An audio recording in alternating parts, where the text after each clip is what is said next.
Olá pessoal, tudo bem? Vamos dar continuação então à nossa disciplina de neuro, né? Quem acompanhou a nossa última aula, eu terminei o assunto de AVE, quem lembra, apoplexia, que é a mesma coisa, né? Ataque isquêmico transitório e as doenças vasculares, né, que comprometem a saúde do homem. Falei de várias doenças vasculares que comprometem a saúde do homem. Hoje nós vamos falar do assunto na página 39, que é aneurisma cerebral, tá? Aneurisma cerebral nada mais é do que um emaranhamento do leito capilar presente na região cerebral, que ele é rompido. Ele é rompido e extravasa sangue em uma das localidades da região cerebral. Um dos principais sintomas da doença de aneurisma cerebral é dor de cabeça. Claro que eu sinto dor de cabeça, vocês sentem dores de cabeça, mas é uma dor de cabeça por conta de algum medicamento, por conta de algum tipo de situação como uma menstruação, ou às vezes, né, a pessoa tem aumento da pressão arterial, sente dor de cabeça. Não é uma dor de cabeça igual a da aneurisma cerebral, que é uma dor de cabeça super intensa, maciça, progressiva e que chega a ponto da pessoa evacuar ou até urinar, de tanta dor de cabeça que ela sente. Então a dor de cabeça, a cefaleia da aneurisma cerebral não é qualquer dor de cabeça. Igual na literatura está falando. Aneurisma intracraniano é uma dilatação da parede de uma artéria cerebral devido à ausência congênita de uma camada muscular do vaso. Então é um emaranhamento de vasos que você já não consegue perceber dentro da camada da região cerebral que rompe, né? Também é pela tomografia computadorizada, é pela ressonância magnética que causa a aneurisma cerebral. Livros, né, mais avançados, né, autores mais recentes falam que não é aneurisma, ela não é causa somente, ela não só desenvolve nas pessoas da segunda e terceira idade. Eu tenho meninas de 10, de 12, pessoas de 14, de 16 anos que apresentam aneurisma cerebral. Aneurisma cerebral tem cura? Tem. Aneurisma cerebral mata? Também mata, né? A pessoa ela pode ter outras aneurismas? Pode, porque nada mais é, quando eu falo da palavra aneurisma, eu estou falando de um estrangulamento. Eu falo de um estrangulamento, ou seja, aquela parte da artéria, né, da região cerebral, ela está estrangulada. Se ela está estrangulada, não passa sangue ali em hipótese alguma. E aí vem aquela forte dor de cabeça que a pessoa sente, parece que vai... né, o mundo parece que vai cair na cabeça daquela pessoa, que o sangue não tem como passar em hipótese alguma. Então a palavra aneurisma é estrangulamento mesmo, né? Ou seja, então tem casos que tem que ser feitas cirurgias para desobstruir, né, esse estrangulamento, esse emaranhamento do leito capilar, para que a pessoa tenha qualidade. Pode ter aneurisma sem sequela. Existem pessoas que apresentam quadros, né, de aneurismas cerebrais que não tem nenhuma sequela nenhuma. Operou, fez a tomografia, fez a ressonância, né, tirou ali, né, o estreitamento, tirou a bolha de sangue, ótimo, vida normal. Já tem pessoas que ficam com sequela. Isso varia de organismo para organismo. Então, quando fala que a aneurisma intracraniano, ou a gente pode falar também de anomalia arteriovenosa, tanto faz. Se você falar aneurisma, né, intracraniano ou anomalia arteriovenosa, mesma coisa. É o emaranhamento das artérias e veias anormais, onde não existe o leito capilar. Então, pela tomografia, pela ressonância magnética, a gente não consegue visualizar o leito capilar. São os vasos, são as microcirculações, são as macrocirculações que estão presentes na região cerebral, porque já foram rompidas. Ou elas foram rompidas, ou elas foram o quê? Estranguladas. E aí, gente, lá na apostila está falando que para cirurgia de aneurisma, quando tem esse estrangulamento, que não passa sangue, por isso vem essa dor de cabeça fortíssima, não tem idade, qualquer pessoa preste atenção, qualquer pessoa de qualquer idade pode apresentar aneurisma, tá? Diferente do AVE, né, do acidente vascular encefálico. Nós temos uma escala, segundo o autor, chamada Hunt-Hetz, né, que está aí presente na literatura, de 0 a 5, né? 1, 0, 1, 2, 3, 4, 5. O 0, por exemplo, é aneurisma não roto. O que é um aneurisma não roto? Eu tenho aneurisma roto e não roto. Não roto significa o quê? Sintoma algum. A pessoa que tem aneurisma não roto significa que ela não tem sintoma, tá? Pontuação de 2. Rotura sintomática ou cefálica, ou seja, também não tem sintoma nenhum, né? Não tem sintoma nenhum, né? Ou rigidez de nuca, né? Quando a pessoa não consegue movimentar a nuca. Essa parte aqui. Número 2, pontuação 2, dor de cabeça moderada, intensa, rigidez de nuca. 3, sonolência, né? Já é um grau mais grave, né? É a pessoa com aneurisma classificada como grau 3. Ela tem uma sonolência, uma confusão, uma deficiência focal leve. Significa o quê? Determinada parte do corpo, né, podemos dizer assim, está com algum tipo de impossibilidade de funcionar corretamente, né? Por isso que fala aí no caso de uma deficiência focal leve. Alguma parte do corpo não está funcionando corretamente. E no número 4, torpor. A palavra torpor, ou a pessoa quando está torporosa, significa que ela está evoluindo para o coma. Vocês vão ver muito isso em CTI. O paciente está torporoso, o paciente está com torpor. Significa o quê? Coma ou pré-coma. E o número 5, né, como eu acabei de falar agora, com ou descerebrações, que é o que? Danos cerebrais, traumas, né, ou até mesmo tumores.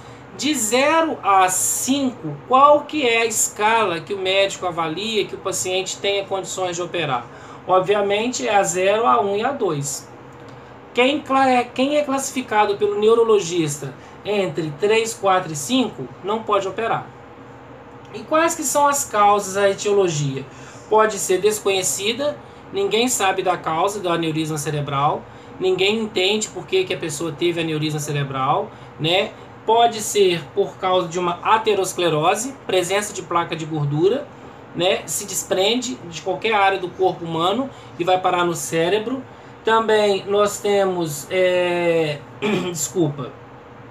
pode ocorrer espasmos vasculares entre o 4º e 12º dia, que é após a rotura, produzindo uma isquemia, né? Pode ocorrer um novo sangramento. Então, na verdade, a aneurisma cerebral, que é um estrangulamento de um leito e um emaranhamento de um leito capilar, pela ausência de sangue, que é rico em oxigênio, pode também levar à ruptura desse emaranhamento, causando o quê? Sequelas nas pessoas e futuras bolhas, né, coágulos de sangue nas regiões cerebrais, fazendo com que haja aí o tratamento mais específico. A principal manifestação clínica da aneurisma, gente, é a dor de cabeça, né? Igual ela está falando na página 39, cefaleia, fotofobia. O que é uma fotofobia? Sensibilidade à luz, né? A pessoa está ali, mas ela não consegue abrir os olhos por causa da sensibilidade da luz. Isso é uma lesão importante. Isso pode ser algo que chame a atenção do neurologista quando a pessoa ela tem sensibilidade à luz por causa da própria aneurisma cerebral, tá? Pode apresentar perda da consciência, né? Também, como eu já falei. Outros sinais e sintomas incluem tonteira, rigidez de nuca, né? Não consegue movimentar a cabeça, né? Não consegue movimentar a nuca. E avaliação diagnóstica para aneurisma, né? A gente tem tomografia computadorizada, a gente tem ressonância magnética, punção lombar. Por que punção lombar? Rigidez de nuca. Nós não falamos que a aneurisma cerebral ela pode dar rigidez de nuca? A nuca ela não movimenta? Essa rigidez de nuca pode ser suspeita de uma meningite. Eu não sei se ele tem meningite, eu não sei se ele tem aneurisma, porque ele está com rigidez de nuca. Então lá na página 40, quando fala punção lombar, né, do LCR, o que é LCR? Líquido céfalo raquidiano. o líquido céfalo-raquidiano, que está presente na dura mater, na pia mater e na subaracnoide. São as 3 meninges que envolvem o encéfalo. Então, como esse paciente está com sintomas de não conseguir mexer a cabeça, o médico neurologista ele pode muito bem suspeitar também de uma meningite e não de uma aneurisma cerebral. Angiografia cerebral, né, que é um exame extremamente invasivo, tá, para ser feito no paciente. Hoje não há necessidade de fazer uma angiografia cerebral no paciente. A própria tomografia computadorizada do crânio, a ressonância magnética do crânio, né, a punção lombar do licocéfalo-raquidiano são elementos importantes, são exames importantes que darão um diagnóstico perfeito se o paciente tem aneurisma cerebral, pelas imagens da ressonância, pelas imagens da tomografia e pelo resultado da coleta do licocéfalo-raquidiano. Então, qualquer uma das situações dá para saber se é realmente meningite ou se é aneurisma. Aneurisma é grave? É grave. Aneurisma mata? Mata, mas a aneurisma tem cura e a probabilidade de cura da aneurisma cerebral é muito maior do que do AVE, né? A pessoa pode repetir várias aneurismas, mas as aneurismas cerebrais ela tem muito mais poder de cura, né, pela mão dos médicos do que do AVE, né? E a gente vai continuar. Gente, ainda falando sobre aneurisma, existem vários tratamentos específicos para tratar da doença. Nós temos desde tratamento clínico, que são tratamentos medicamentosos, quando realmente o médico perceba que não tenha condições de fazer a cirurgia no paciente, desde um tratamento cirúrgico, que é retirar aquele trombo, aquele coágulo, retirar aquele leito capilar que está todo emaranhado, né? Está todo assim entrelaçado e que o paciente ele não consegue ter qualidade de vida com esse processo. Lá na literatura de vocês está falando de terapia antifibrinolítica. O que significa isso? Medicamentos para não formar trombos, medicamentos para não formar fibrinas. Nós chamamos de quê? De medicamentos vasodilatadores. Aí pode entrar uma gama de medicações específicas, como a gente já falou em outras vezes aqui nas nossas aulas. Marevan, ácido acetilsalicílico, cilostazol, né, xarelto, Vasogard, qualquer tipo de dilatador que contribua para levar mais oxigênio para o cérebro, né?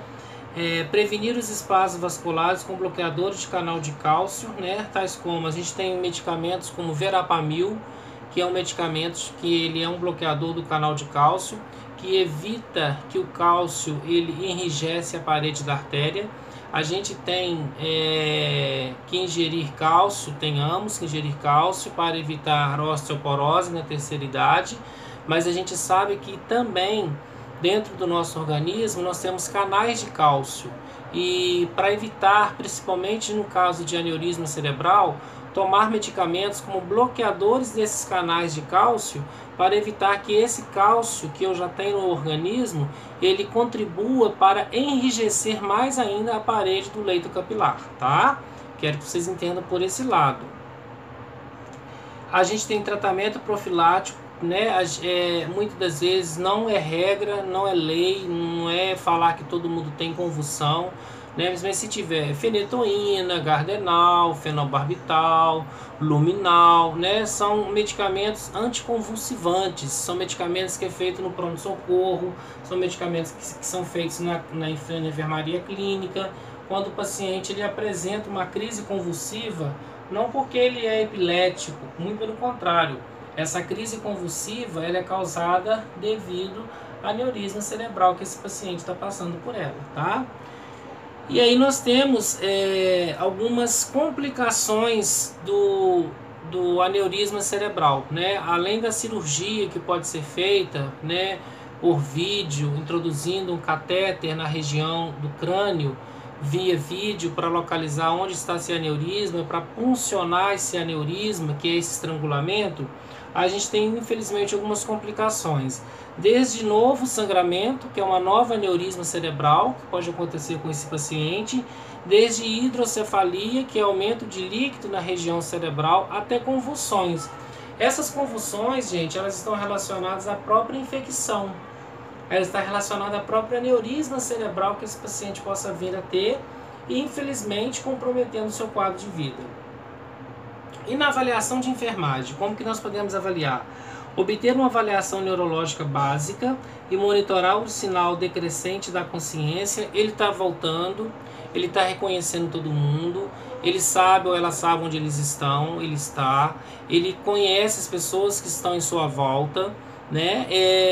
Não teve nenhum tipo de sequela motora, não teve nenhum tipo de sequela neurológica, não teve nenhum tipo de sequela cognitiva. Então, ou seja, a enfermagem, nós estamos avaliando esse paciente para a gente evoluir ele no livro, e junto com a participação de um acompanhante que está se interagindo com ele ou com ela, a gente percebe que ele passou por uma fase crítica, que é uma fase da aneurisma cerebral, só que agora ele está começando a se interagir com as pessoas através das medicações passadas pelo neurologista, através do apoio, né, do serviço da psicologia, através do apoio do terapeuta ocupacional e assim por diante. Então, não é regra, não é lei, como eu sempre falo, dizer que aneurisma deixa sequela. O AVE é uma doença, né, vascular cerebral que compromete muito mais o paciente no quesito de aneurisma do que no quesito sequela, do que no próprio aneurisma cerebral. Diagnósticos de enfermagem, né? A gente falou muito sobre NANDA, Associação Norte-Americana de Enfermeiros e Enfermeiras, que dão diagnósticos de enfermagem para todas as doenças que existem, né, na Terra, né? Então, por exemplo, alguns diagnósticos de enfermagem para aneurisma: risco de lesão. Eu não estou falando que ele vai ter aneurisma, eu estou falando que ele vai ter um risco de lesão devido a uma nova convulsão, né, de um novo sangramento. Perfusão cerebral modificada. Quem lembra, na primeira aula que eu falei sobre o que é perfusão cerebral? Perfusão cerebral é a presença de oxigênio na região cerebral. Quando alguém tem a perfusão cerebral alterada, ela tem diminuição da perfusão cerebral. Então, como diagnóstico de enfermagem, eu posso dizer que perfusão cerebral modificada, perfusão cerebral alterada, perfusão cerebral, por exemplo, ineficaz, né? Que eu posso usar também essa palavra, relacionado ao quê? Ao processo da doença. Sempre eu avisei isso para vocês, eu já expliquei isso nas aulas, vocês não podem esquecer disso. Sempre o diagnóstico de enfermagem, ele está acompanhado com a causa. Qual que é a causa da perfusão cerebral modificada? A doença. Está lá na frente. Só você ler que você vai interpretar. Eu falo muitas das vezes que as minhas provas são provas interpretativas e o aluno brinca. Chega na hora, às vezes ele não consegue fazer. Sabe por quê? Porque tem que ler para entender, né? Tem que ler uma vez, 2 vezes, 3 vezes, 10 vezes, se for possível. Não tem problema. O importante é ler, interpretar e fazer. E aí a gente tem dor, né? Ansiedade, além de ser um diagnóstico, podemos dizer assim, além de ser um diagnóstico que dá vazão para outras doenças, como depressão, né, como esquizofrenia, transtorno bipolar, né, pessoas que têm bipolaridade, têm ansiedade, pessoas que têm esquizofrenia pode ter uma ansiedade, né, fica comendo as unhas, fica balançando as pernas. A esquizofrenia, a gente sabe que existe uma manifestação clínica de mania de perseguição, né? Não são todas, tá, gente? Por isso que eu falo que não é regra. A pessoa esquizofrênica, ela está ouvindo vozes. A pessoa que é esquizofrênica parece que tem alguém que está andando atrás, ela fala que ela é uma mania de perseguição. Não. Nem todas as pessoas esquizofrênicas apresentam os mesmos sintomas. Por quê? Organismo é diferente de organismo. Ninguém vai manifestar da mesma forma. Ninguém é igual a ninguém. Eu não sou igual a ninguém. Vocês não são igual a ninguém. Então, a ansiedade, ela tem várias causas. A ansiedade, ela tem várias etiologias. Desde uma pequena preocupação que faz você perder o sono, até um processo depressivo grave que faz com que muitas pessoas provoquem suicídio. Então a gente tem vários níveis de ansiedade no organismo. Mais uma vez falando, a pessoa pode ter uma ansiedade desde uma pequena preocupação que faz ela perder o sono, até uma ansiedade no último nível que tem uma depressão que faz com que ela provoque suicídio, ok? Virando a literatura de vocês, os cuidados de enfermagem para pacientes com aneurisma, né, a gente tem manter o repouso absoluto, manter um ambiente calmo, tranquilo, para evitar o aumento da pressão arterial, orientar quanto aos cuidados fisiológicos, né, banho, alimentação, a dieta. Ele consegue fazer, ele tem condições de fazer, ele precisa do apoio da enfermagem, ele precisa do apoio do cuidador, ele precisa do apoio do acompanhante, né? Administrar medicações prescritas, avaliar sinais vitais, TPR, evoluir esse paciente, que é muito importante. Se for casos, né, a gente colocar aí, né, o médico colocar uma medicação SOS para melhorar a condição clínica desse paciente, que é muito importante falar sobre isso, né, e assim por diante. Ensinar o paciente acordado a expirar pela boca durante a defecação, isso já é um processo próprio da fisioterapia, né, para que ele perca menos oxigênio, para que ele gaste menos força, para que não corra o risco de ter outro rompimento na região cerebral. E para manter esse oxigênio, para manter essa perfusão cerebral, né, quando eu falo, né, mais uma vez falando para vocês ficarem mais entretidos na aula de neuropsiquiatria, perfusão cerebral, preste atenção, a palavra perfusão cerebral significa presença de oxigênio no cérebro. Então, monitorar frequentemente o estado neurológico do paciente, se ele está bem, se ele não está bem, se ele está conversando direito, se ele está meio desorientado, pode ser diminuição de oxigênio no cérebro. Ver anteriormente quanto aos cuidados do paciente com alteração do estado de consciência, principalmente como cuidado de enfermagem. Se esse paciente, a gente percebe ou está percebendo que ele está tendo uma alteração do seu nível de consciência, grades elevadas.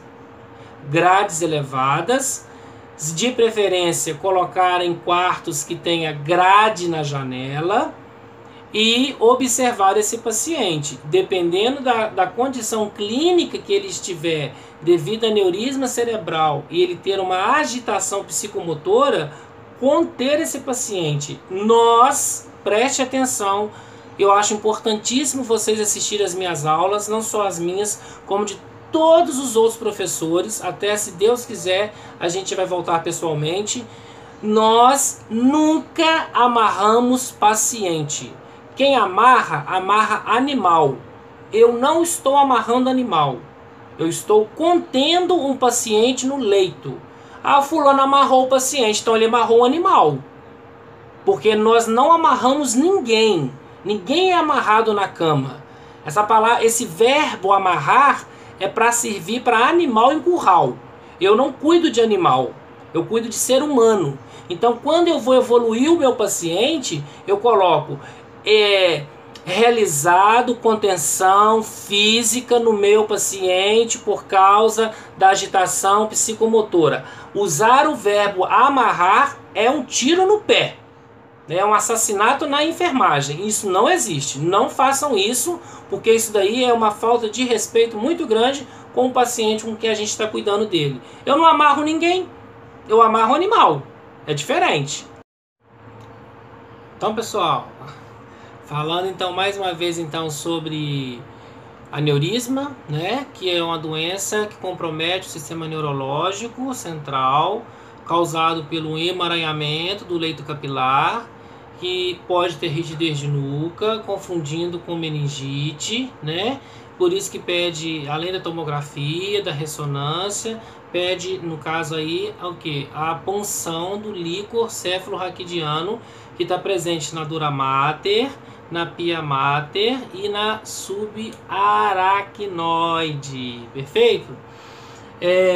E ainda na literatura, reduzindo a dor, lógico, paciente com cefaleia, reduzindo a dor. Dentre o que está falando na literatura, a gente pode falar o que? A analgesia. O que é essa analgesia? Administrar medicamentos para esse paciente, por conta da dor, né? De 12 em 12, de 6 em 6, de 4 em 4, de 8 em 8, conforme a prescrição médica. E reduzindo a ansiedade, né? Manter o ambiente tranquilo, evitar o máximo de visitas possíveis quando for solicitado pelo médico, e fazer com que às vezes esse paciente fique numa enfermaria com 2 leitos, né? Preparar o paciente e a família para a cirurgia, se for o caso de fazer uma cirurgia, tranquilizar o paciente, passar apoio psicológico, passar segurança. Às vezes há uma necessidade de uma medicação pré-anestésica, que é uma medicação que vai relaxar a musculatura do paciente, que vai tranquilizar, né, assim, o consciente, que vai tranquilizar o subconsciente do paciente, fazendo com que ele tenha uma bela e uma excelente cirurgia e que nada de errado vai acontecer com ele. E também a gente tem que falar com o paciente todas as modalidades terapêuticas, né? Que ele vai ter apoio se for o caso, do fono, do psicólogo, né? Ele vai ter apoio do nutricionista, caso a sua dieta seja alterada, igual, por exemplo, no AVE, a gente sabe que a dieta pode ser alterada de outras formas, e assim por diante. E educação do paciente, manutenção da saúde, lá na 42, né?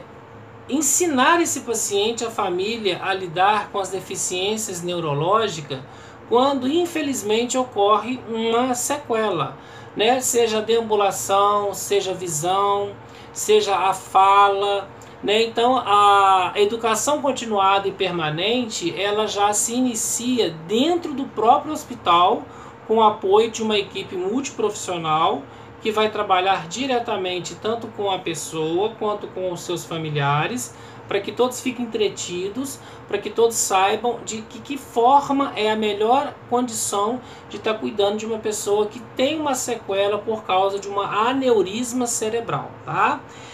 Estimular o acompanhamento clínico permanente, né? Sempre ir ao médico, sempre a ter avaliação com o neurologista, o médico que cuida dessa parte da doença da saúde mental é o neurologista, né, que cuida da parte de aneurisma cerebral. Educar o paciente para evitar as atividades como levantamento de peso, esforços, né, tudo aquilo que ele fazia antes, ele vai ter que evitar: cigarro, alimentação rica em gordura, sedentarismo, né, de preferência. Quando eu falo evitar sedentarismo, não é ir para academia pegar peso, é fazer uma caminhada leve quando é aceitável e quando é autorizado pelo médico, correto? E a avaliação, gente, do paciente, a gente entende como manutenção de um ambiente calmo, né, tranquilo, família tranquila, todo mundo bem, todo mundo estável, paciente com sinais vitais estável, parâmetros neurológicos estáveis, já falamos sobre isso, né? Onde ele está, com quem que ele está conversando, ele ficou com sequela, ele não ficou com sequela, né? De que forma que a gente vai poder trabalhar isso com o paciente. Paciente e a família são capazes de apresentar motivos para a cirurgia, né? Possíveis riscos, né? A gente viu, né, na própria literatura que toda cirurgia, não sei se vocês lembram, toda cirurgia tem o seu risco e o seu benefício, né? A gente viu lá em Cirúrgica 1. Toda cirurgia tem seu risco e o seu benefício. Então, para ele ou para ela fazer uma cirurgia de aneurisma cerebral, é risco ou benefício? Ok? Então, aqui a gente fecha a parte de aneurisma cerebral. Dúvidas que vocês tiverem com relação a aneurisma cerebral, vocês mandem para mim no privado, mandem para mim no grupo. Se desejarem mais uma vez, se tiver aula Google Meet, se quiserem um dia a aula, tira dúvida, a gente está à disposição de vocês, ok? E agora, gente, eu quero começar com vocês um outro assunto muito bacana, muito interessante, que eu acho que vocês vão gostar também, que faz parte do nosso currículo, da nossa formação. São os distúrbios infecciosos, que nós chamamos de quê? De meningite, né? Toda palavra terminada em "ite" é inflamação. Então, meningite. Meningite é a inflamação das meninges. Quais são as meninges? Dura mater, pia mater, subaracnoide. Né? Geralmente, a gente tem as causas, dependem muito das condições. Pode ser bacteriana, pode ser viral, pode ser uma meningite asséptica, ou seja, uma meningite causada por alimentos contaminados, né? Pode ser infecção cruzada, passada de pessoas para pessoas.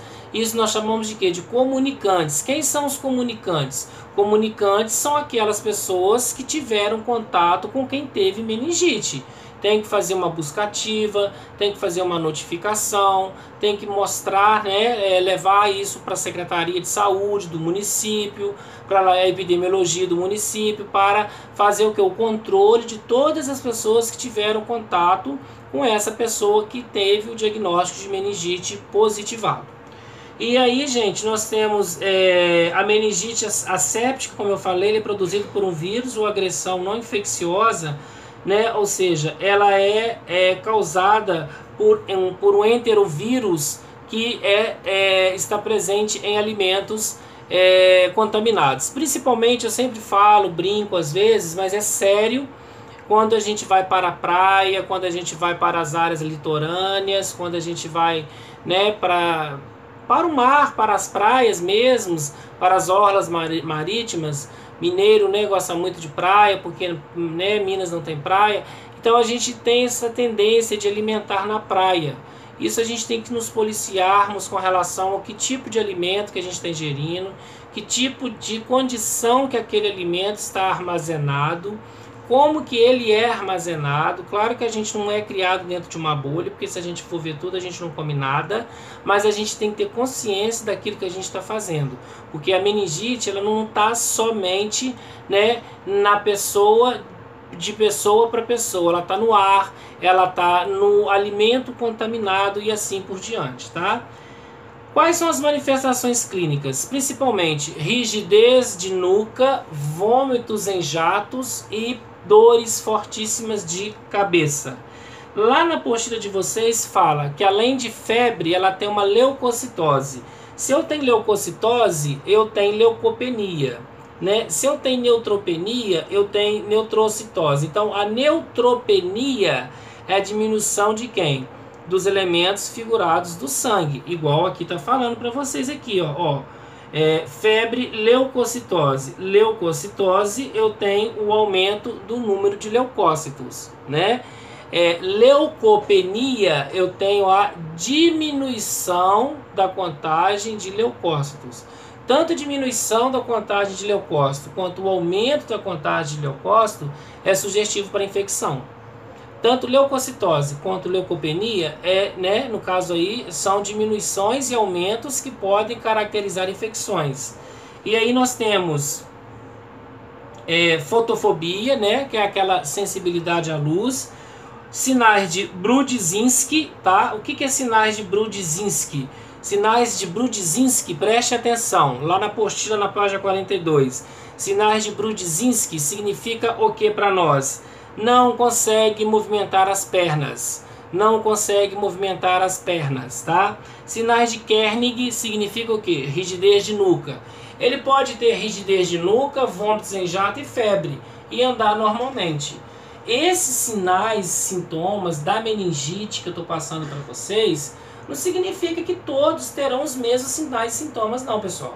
Isso aqui são vários sinais e sintomas que eu estou passando para vocês, para que vocês saibam que existem outros sinais e sintomas. Eu posso encontrar um paciente com meningite que não vai vomitar, ele vai ter rigidez de nuca.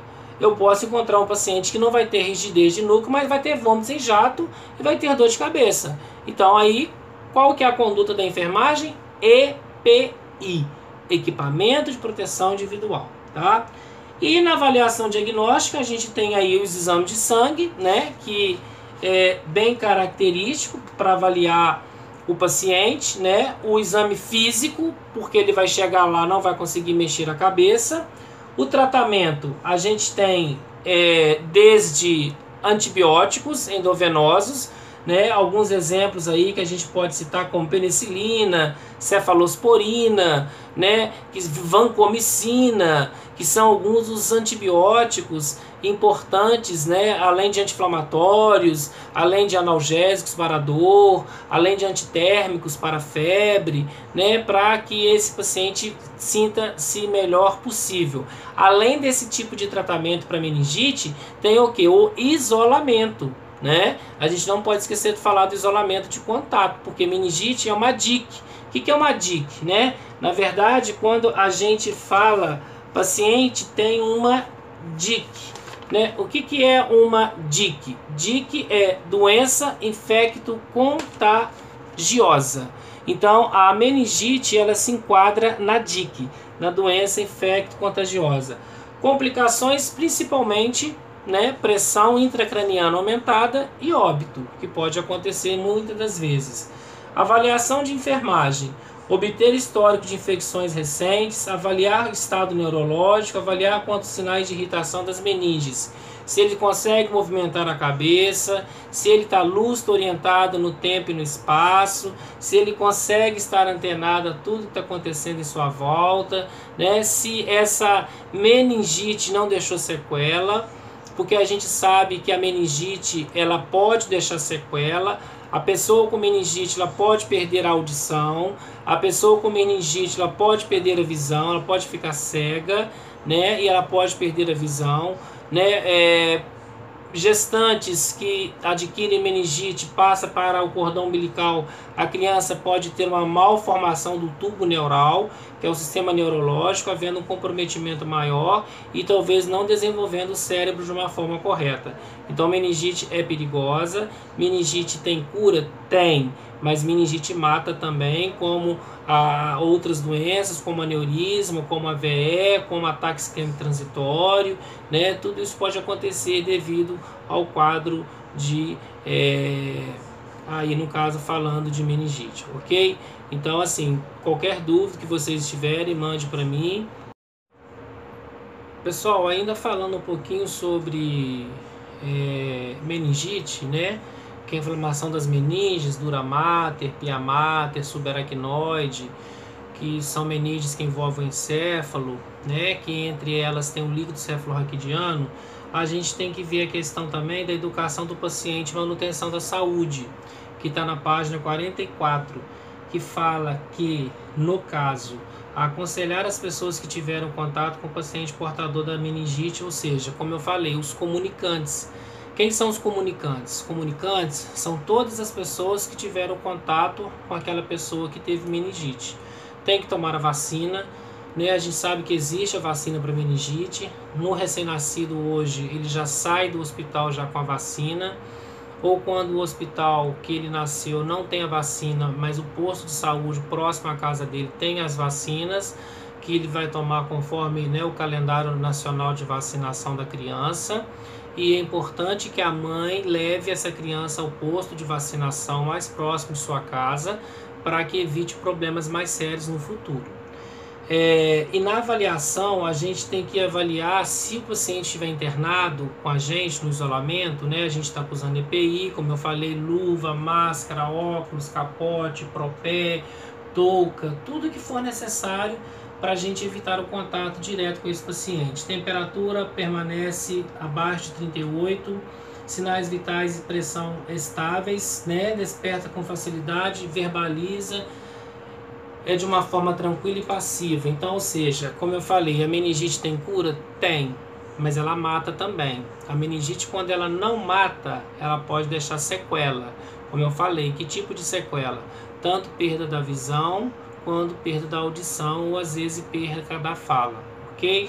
Então, gente, falei um pouco para vocês sobre meningite, né, as causas, o que é a meningite, que é a inflamação das meninges, como que desenvolve ela, como que transfere ela, pode ser de pessoa para pessoa, perdigoto, saliva, né?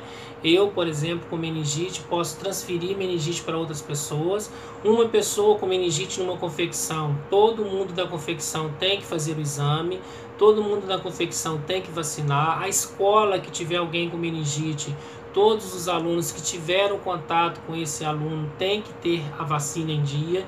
Se não tiver a vacina em dia, a vacina tem que vir pela gerência regional de cada cidade. Muriaé, por exemplo, pertence à GRS de Ubá, tá? Porque a vacina ela é importante, ela cria imunobiológico, ela cria anticorpos contra a doença. É importantíssimo falar sobre isso, porque muitas das vezes tem crianças ainda que não são vacinadas, né? Infelizmente a gente percebe isso na atenção primária, quando a gente vai trabalhar em posto de saúde, quando a gente vai trabalhar na atenção primária, na medicina preventiva, na estratégia de saúde da família, que tem mães que não levam, o cartão está todo incompleto e quem sai prejudicado é a criança.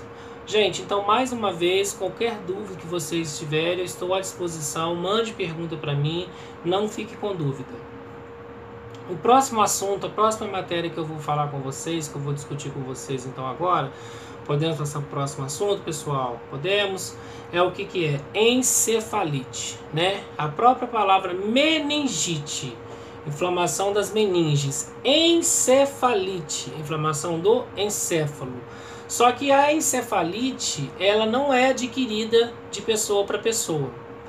A meningite, ela é uma doença infecto-contagiosa. A meningite não é uma doença, a encefalite não é uma doença infecto-contagiosa. Por quê? A encefalite, ela é causada pela raiva, né? A encefalite, ela é causada pela raiva, né? Pela bactéria, né? Que está presente na baba do cachorro, que está presente na picada do carrapato contaminado, que está presente no morcego. Então são várias características que levam a pessoa a ter uma encefalite. E os sinais e sintomas eles podem confundir. Igual está falando aqui. Encefalite é grave, gente. É uma doença gravíssima, tá? Muito grave. Apesar que não se adquire de pessoa para pessoa, mas é uma doença grave. É a inflamação do tecido cerebral produzido por um agente infeccioso ou por uma toxina, ou seja, por uma picada de um carrapato, né, por uma agressão de um morcego, né, por uma mordedura de um cão que não é vacinado, que é transmitido pela baba raiva e assim por diante. O vírus, incluindo o vírus da raiva, o enterovírus e o vírus da herpes, são os agentes infecciosos comuns. A infecção pode disseminar-se através de mosquito ou carrapatos infectados. Ah, o professor falou que todo... Não é todo carrapato que transmite a raiva. Somente aqueles carrapatos que têm a raiva. É igual o cachorro. O cachorro, quando ele adquire a doença do carrapato, é porque em milhões de carrapatos, um está contaminado. Então aquela toxina que está presente no carrapato passa para o cachorro. O cachorro fica moado, o cachorro tem febre, o cachorro não alimenta, o cachorro não tem estímulo, né? Tem que fazer hemograma completo do cachorro para saber se ele está com parasita ou não no sangue. E o homem, quando ele é picado pelo carrapato, que é responsável também pela transmissão da encefalite, ele vai apresentar principalmente rigidez de nuca, né, dores de cabeça, que são sintomas inespecíficos parecidos com o da meningite, ok? O vírus, incluindo o vírus da raiva, a infecção pode disseminar-se através do mosquito do carrapato, como já falei, né? Vão virar a apostila de vocês. Manifestações clínicas, né, da encefalite. A gente tem febre, dores de cabeça, náuseas, vômitos, dores no corpo. Nós temos inapetência alimentar, não tem fome. Nós temos fraqueza, nós temos astenia, né? Nós temos apatia. O paciente fica desanimado, o paciente fica hipocorado. Então, existem várias manifestações clínicas que desenvolve no paciente com encefalite, além de não conseguir mexer a cabeça, e a gente pode suspeitar de uma meningite. Na verdade, esse diagnóstico será fechado completamente quando ele colher o líquido cefalorraquidiano da região cerebral, da dura mater, da pia mater e da subaracnoide, e perceberá que não é meningite, porque não teve, o líquido não está inflamado, né? O líquido está transparente. O líquido, para estar inflamado da meningite, né, no caso assim falando, ele tem que estar o quê? Turvado, ele tem que estar embaçado. Avaliações, né, tomografias, eletroencefalograma, ressonância magnética, tomografia, e o tratamento acima de tudo, né, gente? Anticonvulsivantes, antitérmicos, antibióticos, analgésicos, né? Tudo aquilo que for prescrito pelo médico para que trate esse paciente da melhor forma possível. Se vocês perguntarem para mim assim, a encefalite precisa ficar no isolamento? Não. Encefalite não passa encefalite de paciente para paciente. Preste atenção. Só a meningite. A meningite, o paciente tem que ficar no isolamento. Encefalite não precisa. Até que eu feche o diagnóstico, tudo bem. O paciente tem que ficar porque ele está com rigidez de nuca, vômitos em jato. Mas se deu negativo para meningite, não tem necessidade desse paciente ficar no isolamento. Isso é discriminação. Tratamento, né, com glicocorticosteroide, que são anti-inflamatórios, sedativos, analgésicos, apoio psicológico para esse paciente, né, mostrar para ele que a doença tem cura, apesar de ser uma doença grave, né, e a complicação quando ela não é diagnosticada a tempo, principalmente é o coma, né, infelizmente pode acontecer, e as avaliações de enfermagem, obter histórico da família, do paciente sobre infecção recente, por exemplo, picada de carrapato infectado, mordida de cachorro, que é a raiva, né, a agressão aí, né, da picada, por exemplo, de um morcego, todos os morcegos terão a raiva? Claro que não. Todos os cães terão a raiva? Claro que não. São alguns que terão a raiva, que são hospedeiros intermediário. O homem é o hospedeiro definitivo, que vai, infelizmente, ter a raiva. Diagnóstico de enfermagem, né? Aí tem 3 diagnósticos para encefalite. Como eu já falei, que existe diagnóstico para todas as doenças. Risco de lesão devido à convulsão. Ele pode convulsionar, sofrer uma queda da própria cama, cair. Perfusão alterada do tecido cerebral, diminuição de oxigênio a nível cerebral, febre, hipertermia, né, e evitando lesões, principalmente manter o ambiente tranquilo, manter o ambiente calmo, sem muita conversa, sem muito estímulo, sem muito barulho, sem muita abre, fecha a porta, fecha a porta, abre porta, bateção de porta, para não estressar o paciente. E promovendo a presença da perfusão cerebral, que é lá na página 46. Monitorar rigorosamente o estado neurológico, está lúcido, está orientado, está respondendo aos comandos? Então está tranquilo, não está faltando oxigênio no cérebro. Fornecer cuidados de apoio quando surge o coma, né? Aí já é uma condição que o paciente já está na UTI. O paciente já está na unidade de terapia intensiva, ele está em coma, por causa da encefalite, às vezes entubado, ventilado, com a ajuda da prótese ventilatória, banho de leito pelo paciente, fralda, sonda vesical de demora, sonda nasogástrica para alimentar, mudança de decúbito de 3 em 3 horas para evitar úlceras por pressões, né? Então, isso já são cuidados mais intensivos com esse paciente, além dos cuidados como medicações administradas, né, endovenosas, principalmente, claro, e aí sob prescrição médica.